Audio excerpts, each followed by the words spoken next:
देख रहे हैं राजीव टाइम्स, आपके साथ मैं हूं आराधना नामदेव। रुक करेंगे खबरों की ओर, जहां पूर्व मंत्री और बीजेपी विधायक उषा ठाकुर ने पुलिस कर्मियों के ड्रग्स मामलों में संलिप्त पाए जाने पर कड़ी प्रतिक्रिया दी है। आपको बता दें कि उन्होंने इसे शर्मनाक और चिंताजनक बताते हुए कहा कि देशभक्ति और जनसेवा की शपथ लेने वाले पुलिसकर्मी अगर इस प्रकार के कृत्य में पाए जाते हैं तो उनके खिलाफ कठोर कार्रवाई होनी चाहिए। उषा ठाकुर ने मुख्यमंत्री और डीजीपी से मांग की है कि ड्रग माफिया से जुड़े पुलिस कर्मियों को तुरंत सेवा से बर्खास्त किया जाए। उन्होंने कहा कि जिसके दाढ़ में एक बार खून लग जाता है वह जीवन भर लगा रहता है, ऐसे पुलिस कर्मियों को बख्शा नहीं जाएगा। ये बहुत ही शर्मनाक और चिंताजनक विषय है कि देशभक्ति और जन सेवा की शपथ लेने वाले यदि पुलिस के कर्मचारी इस प्रकार की गतिविधियों में लिप्त पाए जाएंगे तो कठोर दंड, मैं तो कहती हूँ इन सबको बर्खास्त करना चाहिए, क्योंकि ये सुधरने वाले नहीं है। जिसके दाढ़ में एक बार खून लगा वो उसी काम में जीवन भर लगा रहता है। इन सबको बर्खास्त करना चाहिए। मैं तो डीजीपी से भी और अपने माननीय मुख्यमंत्री जी दोनों से मांग करने वाली हूँ कि ड्रग्स के साथ मिलकर काम करने वाला एक भी पुलिस वाला हमारे विभाग में नहीं होना चाहिए। ऐसे पुलिस कर्मियों को बख्शा नहीं जाना चाहिए। अबू आजमी के बयान पर बोलते हुए उन्होंने कहा कि आजादी के बाद 65 सालों तक कांग्रेस ने राष्ट्रवादी विचारधारा को दबाने का काम किया है और हमारी गौरवशाली संस्कृति से लोगों को दूर रखा गया है। प्रिय सिर्फ मुगल बताए गए हैं और उन्हीं का महिमा मंडन किया गया है। राष्ट्रवादी पीढ़ी तैयार ना हो इसके लिए कांग्रेस ने शिक्षा नीति का गलत इस्तेमाल किया है। अब जब छावा जैसी ऐतिहासिक फिल्में आ रही हैं तो वामपंथियों को तकलीफ हो रही है। पूरी 65 वर्ष जिस प्रकार की शिक्षा नीति कांग्रेस के संरक्षण में पूरे देश में पढ़ाई लिखाई गई, एक अबू आजमी नहीं है दोषी, उसकी मानसिकता, ये पूरी कांग्रेस की दोषी मानसिकता, कुत्सित मानसिकता, इस देश की एकता अखंडता को तोड़ने की मानसिकता और राष्ट्रवादी पीढ़ी तैयार ही ना हो ऐसी शिक्षा व्यवस्था बनाने में कांग्रेस ने अपनी महत्वपूर्ण भूमिका निभाई। आप सब जानते हो, आपने भी इतिहास पढ़ा, हमने भी इतिहास पढ़ा, हम 10वीं तक तो सब अनिवार्य पढ़ते ही हैं। तो प्री मुगल और मुगल उन्हीं को महिमा मंडित करके वामपंथी और कांग्रेसियों ने पढ़ाया।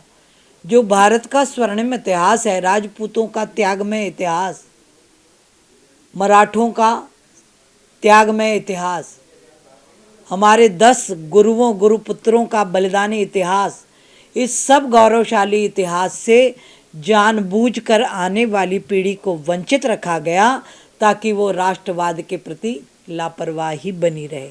अब छावा जैसी फिल्में बन रही हैं तो राष्ट्रद्रोहियों के दिल दिमाग में तकलीफ पैदा हो रही है कि यदि सारी आने वाली पीढ़ी ऐसी घोर राष्ट्रवादी हो गई तो फिर देशद्रोहियों की दुकानें चलेंगी कैसे।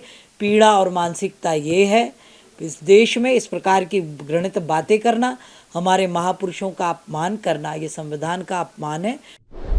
रुक करते अगली खबर की ओर, जहां इंदौर नगर निगम ने एक बार फिर बकायादारों पर कड़ी कार्रवाई करते हुए डीआरपी लाइन हाउसिंग बोर्ड की एक बिल्डिंग को सील कर दिया है। इस कार्रवाई को निगम आयुक्त के निर्देश पर अंजाम दिया गया है, जिसमें जोन नंबर 3 की टीम ने अहम भूमिका निभाई है। आपको बता दें कि नगर निगम के अधिकारियों के अनुसार बिल्डिंग मालिक पर 10 लाख रुपए का राजस्व बकाया था, जिसे चुकाने के लिए पहले कई बार नोटिस जारी किए गए, लेकिन इसके बावजूद राशि का भुगतान नहीं किया गया।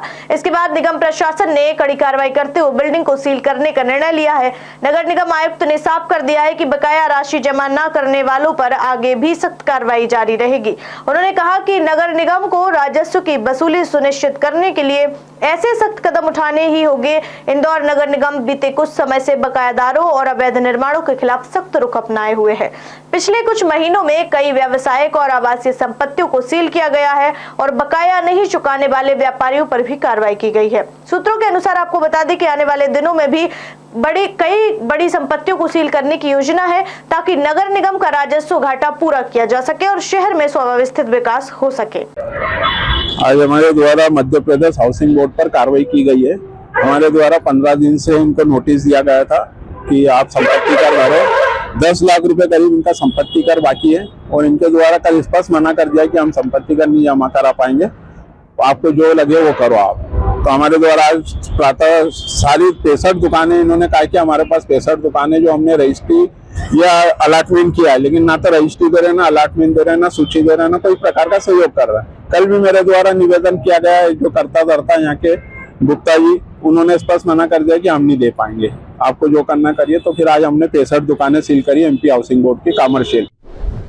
चलिए चलते अगली खबर की ओर, जहां समाजवादी पार्टी नेता अबू आजमी के औरंगजेब प्रेम और सनातन विरोधी बयान को लेकर इंदौर में कड़ा विरोध देखने को मिला है।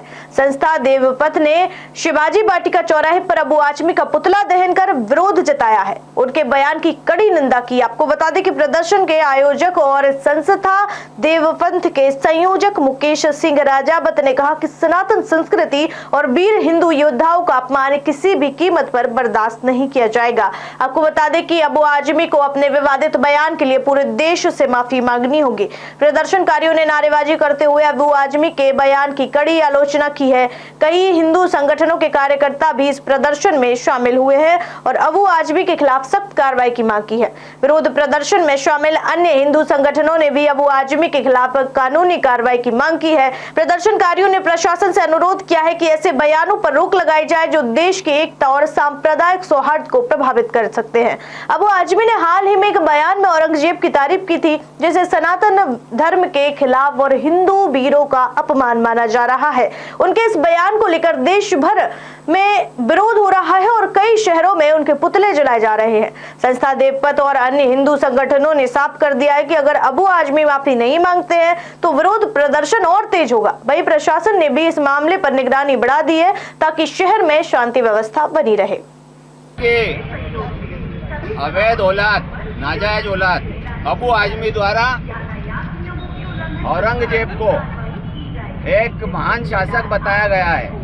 अभी जो पिछले दिनों में छावा फिल्म लगी थी उसके खिलाफ उसने ये बयान दिया था कि औरंगजेब की छवि को धूमिल किया जा रहा है इस पिक्चर के माध्यम से, जबकि वास्तविकता ये है कि औरंगजेब एक बहुत ही आतताई शासक था जिसके द्वारा हिंदुओं का लगातार कत्लेआम किया गया था, हमारे हजारों मंदिरों को तोड़ा गया था और इस प्रकार हिंदू समाज और सनातन धर्म को समाप्त करने के लिए औरंगजेब ने पूरी ताकत लगाई थी, परंतु सनातन धर्म की ताकत के आगे वह भी नहीं चल पाया और ऐसे आतताई औरंगजेब के पक्ष में बयान देकर अबू आजमी ने एक कुकृत्य किया है जिसके खिलाफ हमने उसका यहाँ पुतला जलाया है और महाराजा छत्रपति महाराजा शिवाजी और छत्रपति संभाजी के काम को हमने यहाँ पर सबके बीच में रखने का प्रयास किया है कि इनके कारण ही आज हमारे देश में सनातन धर्म जिंदा है। अगर शिवाजी और महाराणा प्रताप नहीं होते तो इस देश में सबकी सुन्नत हो गई होती। तो रुक करते अगली खबर की ओर, जहां वित्त आयोग का प्रतिनिधिमंडल आज पीथमपुर पहुंचा है, जहां संभाग आयुक्त दीपक सिंह ने अतिथियों का स्वागत किया है। इस दौरे के दौरान आयोग के अधिकारियों ने सेज का निरीक्षण किया और वहां संचालित उद्योगों की स्थिति का गहन अध्ययन किया। वित्त आयोग ने पीथमपुर औद्योगिक क्षेत्र में विकास कार्यों, निवेश की संभावनाओं और रोजगार के अवसरों का आकलन किया। स्थानीय उद्योगों के प्रतिनिधियों से उनकी चुनौतियों और सरकार से अपेक्षाओं को लेकर चर्चा की गई। पीथमपुर में इंफ्रास्ट्रक्चर, लॉजिस्टिक्स और औद्योगिक नीति से जुड़े बिंदुओं पर भी समीक्षा की गई है। पीथमपुर दौरे के बाद प्रतिनिधिमंडल इंदौर पहुंचेगा, जहां वे शहर के औद्योगिक और आर्थिक विकास से जुड़े विषयों पर चर्चा करेंगे।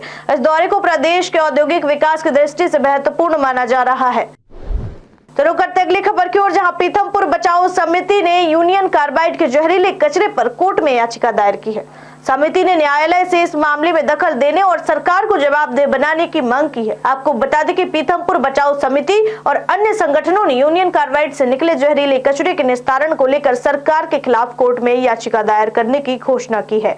यह घोषणा इंदौर प्रेस क्लब में आयोजित प्रेस वार्ता के दौरान की गई है। स्थिति में आरोप लगाया गया है कि सरकार आंकड़ों की हेराफेरी कर रही है और न्यायालय की आंखों में धूल झोंकने की कोशिश कर रही है। जहरीले कचरे के इनिशिएशन से इंदौर, पीथमपुर, महू और पूरे मालवा क्षेत्र का पर्यावरण खतरे में है। इस प्रक्रिया से स्थानीय लोगों के स्वास्थ्य पर गंभीर प्रभाव पड़ सकता है और वातावरण प्रदूषित होने की आशंका है।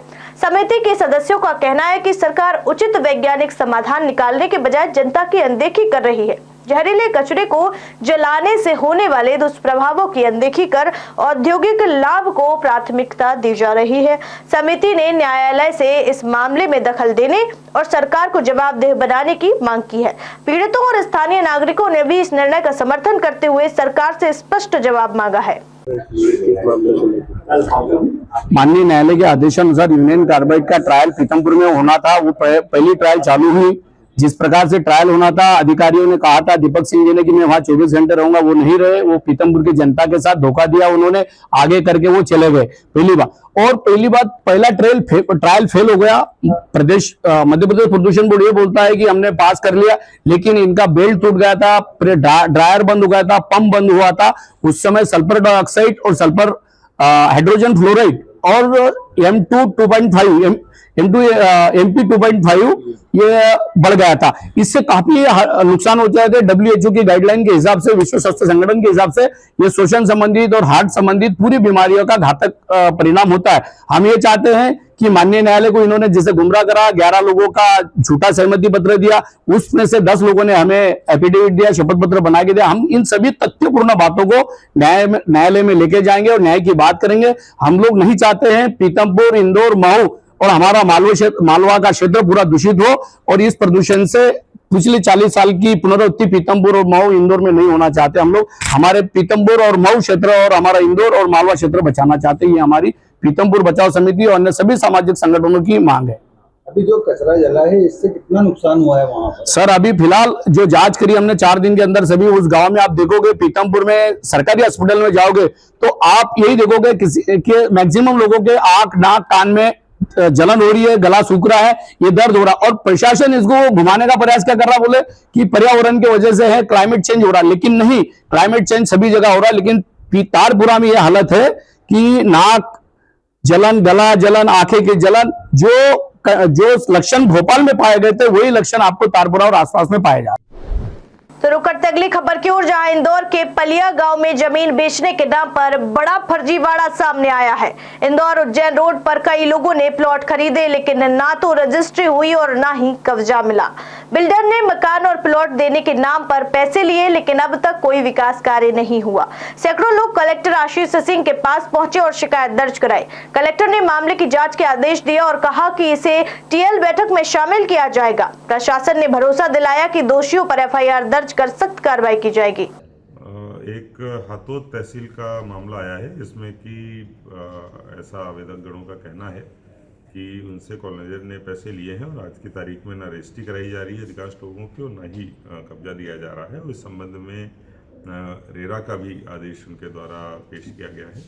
इस शिकायत को OIC कॉलोनी सेल को दिया गया है और TL में भी मार्क किया गया है। बहुत जल्दी इसका निराकरण किया जाएगा। सर, वेटलैंड सिटी तो घोषित है, लेकिन जो हमारे दोनों रामसर साइड है उसमें से एक की स्थिति भी जर्जर होती जा रही है। और इस बुलेटिन में फिलहाल इतना ही। देश दुनिया की तमाम खबरें देखने के लिए देखते रहिए राजीव टाइम्स। नमस्कार।